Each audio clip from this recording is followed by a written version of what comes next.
요즘 급발진 뉴스를 자주 접하게 되는데요. 아무리 베테랑 운전자라고 해도 주행 중에 차량이 내 마음대로 작동하지 않는다면 머릿속이 하얘지고 당황스러울 수밖에 없습니다. 따라서 평소의 대처 방법을 숙지하고 있어야 갑자기 발생하는 사고에서 조금이라도 피해를 줄일 수 있는데요. 사실 자동차는 발명 후 100년간 기계로만 움직였는데 기계로만 움직이던 100년간은 단 한 번도 급발진 사고가 발생하지 않았다고 합니다. 하지만 자동차에 센서와 컴퓨터가 장착되면서 급발진 사고가 발생하기 시작했는데요. 우리가 사용하는 컴퓨터와 비슷한 차량에 장착된 전자제어 시스템에서 발생하는 오작동이 급발진의 주요 원인이 되는 것입니다. 또 현재 출시되고 있는 차량에서는 전자장치가 포함되지 않은 제품을 찾아볼 수가 없고 전기차까지 늘어나면서 그만큼 급발진 사고가 많아지고 있습니다. 그래서 오늘은 갑자기 발생하는 급발진 어떻게 대처하면 좋을지 평소에 알고 있어야 하는 방법들 소개해드리겠습니다.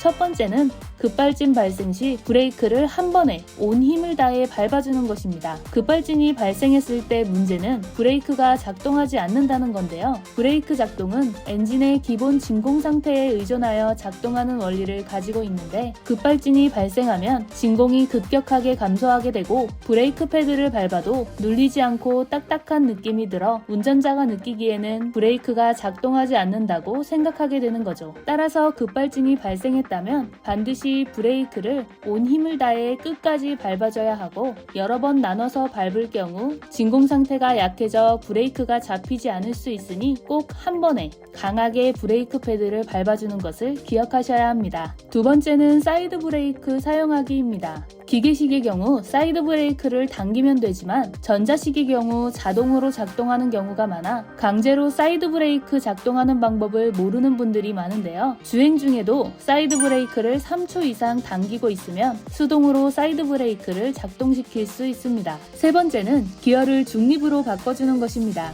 이때 주의할 점은 절대 파킹 기어로 바꾸면 안 되고 꼭 기어를 중립으로 바꿔줘야 하는데요. 기어를 파킹 기어로 바꿀 경우 핸들이 잠겨서 더 위험해질 수 있으니 꼭 중립으로 바꿔야 하는 거 잊지 않으셔야 합니다. 네 번째는 최후의 수단으로 사용하는 방법인데요. 바로 물리적 충돌로 속도를 줄이는 것입니다. 급발진이 발생하면 빠른 시간에 속도가 가속되는데요. 속도는 시간이 지날수록 빨라지기 때문에 급발진이 발생했다면 최대한 덜 가속된 상태에서 주변 장애물을 이용해 차량을 멈춰주는 게 중요합니다. 이때 주의할 점은 가드레일이나 보도블록 경계석, 주정차된 차량 등을 정면이 아닌 측면으로 충돌해야 충격을 줄일 수 있고 한 번에 충돌하는 것보다 여러 번 나누어 충돌해 속도를 감속해야 운전자가 받는 충격을 최대한 완화할 수 있다는 거 잊지 마세요. 이 외에도 급발진을 예방하는 운전 습관이 있습니다. 먼저 시동을 나눠서 거는 것인데요. 우리가 컴퓨터를 켤 때도 부팅하는 시간이 걸리는 것처럼 시동을 나누어 걸어